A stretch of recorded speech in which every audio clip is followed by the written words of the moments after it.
Hi guys, Mike back again with the Q&A. The Q&A came about as a result of my 2,000 subscriber giveaway.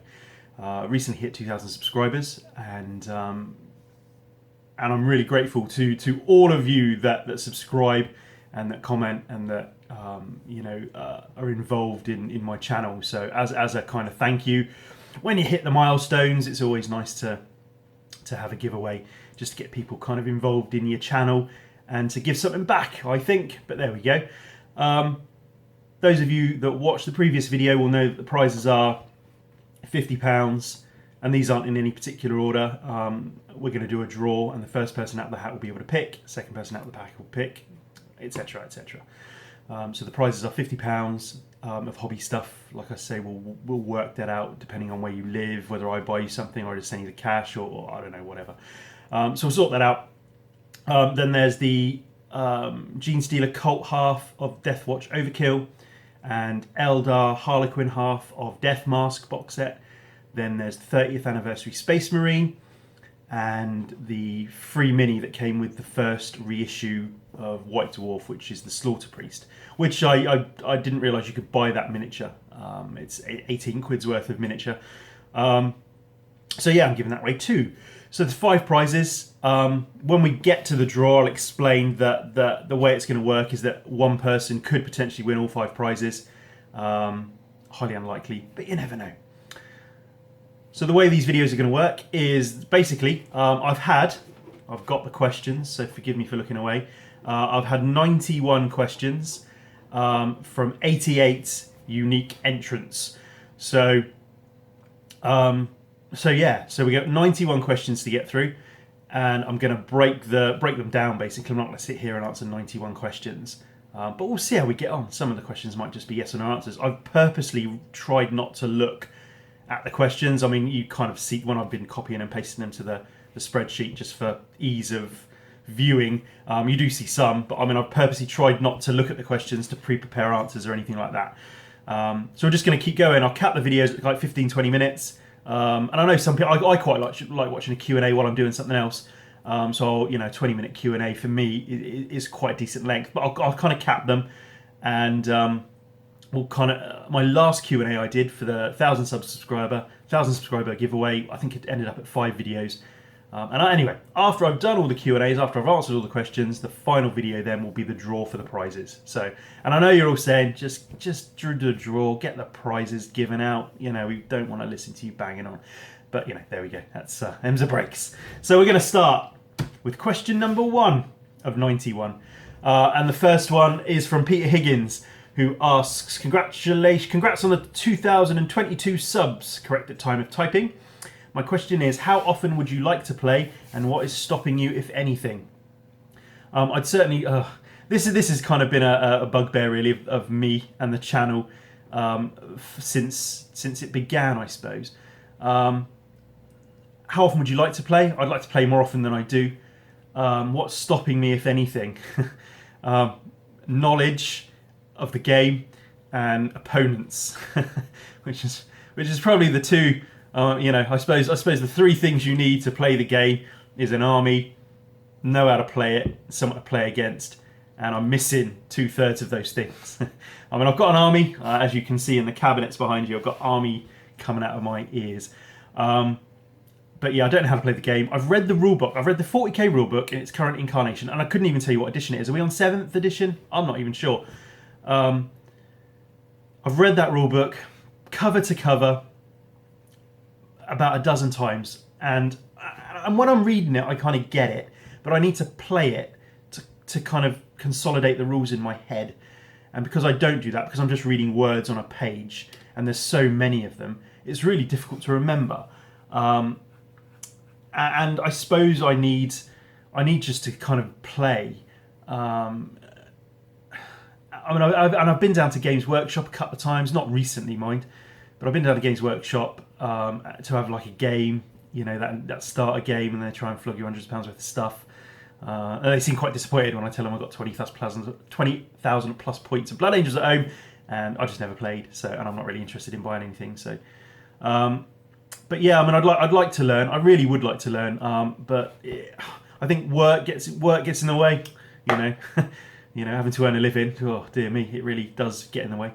And just opponents really. Opponents who understand that I haven't got a clue. I think, and I get it if you know how to play a game. Teaching someone to play a game or being patient with someone who doesn't know how to play a game can be frustrating. Maybe. I mean, I play board games with my 8-year-old daughter. No, she is 8-year-old daughter. And I know the rules and she doesn't know the rules. And not that I get annoyed, but I mean, it's that kind of teaching aspect of it where you know how to play and you kind of just want to get on with it. But it's being patient to the novice basically, which is what I need, I suppose. So yeah, opponents and knowledge is what's stopping me. So thank you for the question. There we go. So Theolin Gaming, I think it is. Congratulations on the milestone. Well done, thank you. How long have you been modelling for? The plastic kind, not the other kind. Nice. And did you ever see yourself getting to where you are today with it? So I've been modelling the plastic men kind, of course, since I was for probably about 32 years. So yeah, long time actually, on and off. I mean, I did have quite a gap of the plastic men modelling when I went to uni, and I probably had about a 10-year gap, to be fair. But so yeah, I've been on and off for 32 years, really. And did I see myself getting today where I am? I mean, I suppose back then, I mean, I was, you know, I'm 40 as it stands at recording of this video. So yeah, I was about 8 when I started doing modelling of some sort, and so yeah, it's been a while. And I suppose I didn't really have any expectations as an 8-year-old. You just kind of build stuff and you paint stuff and you play with stuff and you break stuff, and you kind of just trying to find what you want to, where your kind of niche is, where you want to be and what you want to do. And I don't suppose I really had any expectations. And now as a fully grown adult with a disposable income, you kind of, you know, it's that thing, isn't it, where you've got that mindset of a child when you walk into a shop. And now you've got the disposable income to do something about it, I suppose. Whereas back in the day, clearly I didn't, and I had to rely on birthday money and Christmas money and parents and to kind of fund my hobby. So yeah, I mean, I'm quite pleased where I am with it today, to be honest. So yeah, it's no, I didn't see myself getting anywhere with it, I suppose, but I'm pleased with where I am with it today. Lee Fisher, Styrene Marine, says, congratulations on your 2,000 subscribers. Thank you very much. Warped Games, congrats on reaching 2K. Quite thank you. Question, do you build and launch model rockets competitively? No, is a simple answer to that. I've done some stuff for telly. I've done some stuff for TV before, but never launched model rockets competitively. They I think it's bigger in the States and kind of the wider European community where they do have modelling rocket competitions, and they certainly do model rocketry competitions in the UK for more towards kids and sort of schools and stuff like that. But no, never competitively, but I have done stuff for TV. Mike Payne, congratulations on hitting the 2K mark. What is your favourite part of our hobby? Painting, assembly, gameplay, etc. Well, considering I don't play the game, it'll have to be painting and assembly. I do enjoy buying the codices, and I've got the codices for clearly for Blood Angels at the moment, for Death Watch, which has really piqued my interest. I'm really interested in Death Watch, and I like reading the codices. I like kind of understanding the army, I suppose. And I like making army lists. Everything in those cabinets behind me. Like I said, 20,000 plus points is current edition legal. And it's all in my tome. I mean, if you search my channel for a video called The Tome, you'll see how I organise my army lists in this big book, and it's all calculated. All the points are correct. So each squad has got its own page with everything it's got loaded up on. It's proper. What you see is what you get on all of the minis. So I do enjoy. I really enjoy that aspect of it. The planning, the creation, the thinking about it. But I do enjoy the buying. I do enjoy going to pick up a new mini. I do enjoy the assembly, the building of the mini. And I probably enjoy that bit more than the painting of it until I'm actually painting. I think the thought of painting a 10-man squad, at the moment I'm painting a 10-man squad of Terminators. They were behind me. I've taken them downstairs, so which is why I'm pointing over there. The thought of painting a 10-man squad of Terminators, I don't enjoy, but once I've got them on the desk and the paints are out and I'm actually physically painting, I do enjoy that process. So I do enjoy the assembly, creation, and painting. And I'm sure I would. I mean, the one game I've ever had, that was a fantastic day, absolutely fantastic. Took all day to play a 1,500 point game, but you know, it was really cool. So, Idic Beer, here he is.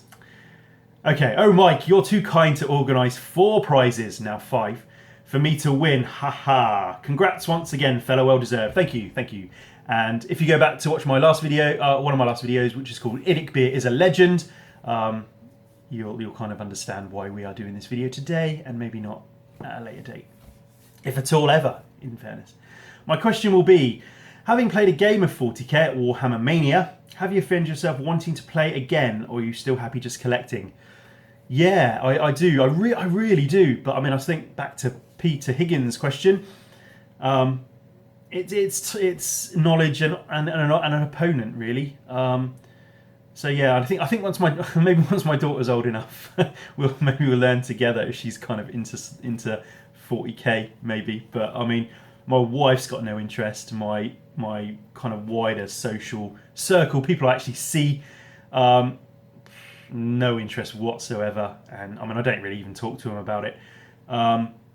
But yeah, I mean, I'd love to play again. But again, I think it goes back to that first question of having someone hold my hand while I'm playing, because I just haven't got a clue. And it's you know, and I think the effort to learn it is too difficult, I think.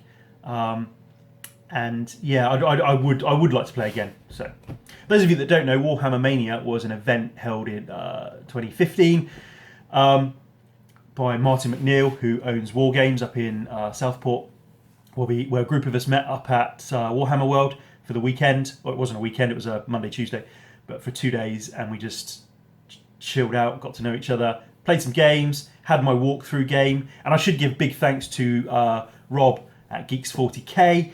Who walked me, basically, like I said, held my hand, metaphorically. You know, although I would have held his hand, you know, actually properly. But, you know, it's basically walked me and another chap through a game. It was My Blood Angels versus the other chap's Dark Eldar. And we had a draw. It was a really good game. But, I mean, he basically did everything, you know, and I was just standing there moving minis and rolling dice. So, you know, but, yeah, really enjoyed it. Would love to play again, but, you know, maybe one day. Stefan Tucha, sorry. Hey Mike, do you plan on making a battle report for This War of Mine board game? This War of Mine, those of you that don't know, is I believe it's a video game at the moment. I think it's a downloadable video game, but they've made a board game version of it. It was recently Kickstarter by Awaken Realms, sorry. And I backed it, and I think Stefan backed it too. I mean, historically over the channel, I haven't done battle reports. I haven't done board game kind of turns gameplay stuff. I'm actually playtesting a brand new game at the moment, something that's in development. Which and I kind of made a video of me playing it to send to the developer, just to sort of show the gameplay, you know, and just to make sure I kind of had the rules right, I suppose. So I did that, and it worked out okay. It was okay.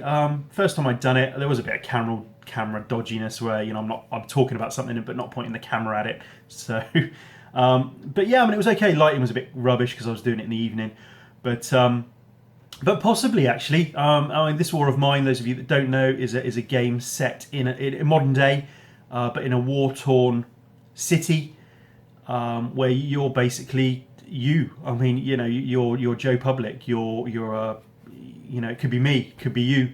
Your city's been destroyed by war, by a civil war, or whatever. The kind of structure of society's fallen apart. People are living in dilapidated, bombed out houses. There's gangs and there's homeless people, and just society is just imploded, really. The police aren't there. There's people killing each other on the streets. I mean, people getting attacked and stuff, and people just trying to find food. There's no supermarkets. There's no electricity. There's no running water. As if the town you live in was bombed out, was destroyed. So yeah, I mean, I think that the guys who made it are from. I can't remember where they're from, but they're from somewhere, from an area of Europe that or know people certainly from Europe where the army's gone in and there's been a civil war, and one day you live in a normal life going to work, and the next day your house is bombed out, and what would you do? And there's no one there to kind of help. No one there. So basically, you've got to play this game until ceasefire is called. So you've got to try and survive, and there's a group of you living in a house, just trying to get by, basically. So it looks really interesting, really thematic. Really piqued my interest, and the developers are really keen to kind of impart that actually this is based on what's happening in the world, and I think you forget, certainly it's not on my mind every day that you sort of think that actually, you're how lucky we are, living in a nice house and being able to paint minis and have a family that's looked after and cared for and healthy, and I can get to the supermarket and buy food and drink water out of my tap, and and some people can't do that. So yeah, I mean it's really thematic, depressing. I think there's a kind of a gameplay style you can ramp up the severity almost, where it's really kind of like proper dour. So yeah, I might do actually. I enjoyed doing the little run through of the game on playtesting. So maybe I will. Okay, we're only on question 8, incidentally, and we're 17 odd minutes into this video. So yeah, but it's okay. I'm just going to keep making this video over time. So there we go. Hinterland Customs says, congrats on the milestone. How long have you been in the hobby? Was there a point where you took a break from it for a bit? Well, previous question, I've been in the hobby for 32 odd years. And there was a point where I took a break from it. So I started the hobby when I was 8. Then I moved to the UK when I was 9. And then probably did the hobby fairly consistently between 9 and 18, 19. So 10 years there. And then I went to uni when I was 19. And probably had 10 years off. I mean, I was at uni for 3 years, and then I went back to uni twice. So I mean, I was in uni all in all for 7, 8 years, 8 years, because one of them was a post-grad thing. So yeah, I mean, about 8 years I was in uni, so I didn't do any hobbying at all, nothing, no minis, no building of anything. So yeah, that was the biggest break, and then I finished all my studies probably 28, 29. And then kind of got back into it tentatively, found all my old stuff from when I was a kid in a big toolbox, and kind of just sort of started tentatively getting back into it. But I've been in this house now where I am for getting on for 10 years now. Yeah, that's right, 28, 29, then moved. Yeah, that's right. Yeah, I'm 40. Yeah, so that's right. So I'm probably in it for about 10 years, then took a break for about 10 years, and I've probably been back into it now for about 10 years. And there's no stopping me now. So I'm settled, I'm in a house, I've got a room to keep stuff in. So yes, I'm 10 years I took a break from it. So I've actually been modelling for 20 years, really. So there we go. The Soul Assassin. Have you been doing Blood Angels? You have been doing Blood Angels for so long. Could you see yourself doing another army? If so, which one? Also, when you started doing Blood Angels, was there a second option? At the time, in my first incarnation, the first 10 years, we'll call them, there wasn't an option. Actually, second. At the time, funny actually because I've been looking at all my codexes. So at the time, when I first started hobbying, I mean, I got into RTB 01, Rogue Trader box set 01, the very first box set of Space Marines. So that kind of piqued my interest. There, I've got ripped out sheets of White Dwarf. Why I just didn't keep the White Dwarf? I don't have this issue of White Dwarf anymore. But this article by Andy Chambers, Blood Angel Space Marine Army by Andy Chambers. This is, I don't even know how old this is. But this is what did it for me. This Blood Angel Space Marine Army, 2,510 points. And I basically wanted to collect this. So I mean, they had a Space Marine Captain, a Space Marine Lieutenant, Space Marine Librarian, a Chaplain, a Medic, Tech Marines, Terminator Squads, Tactical Squads, Devastator Squads, Assault Squad, another Tactical Squad, Thud Gun, Land Raider, Rhino, 3 Rhinos, Land Speeder, 2 Imperial Bikes. That, I wanted to collect that. That's what did it.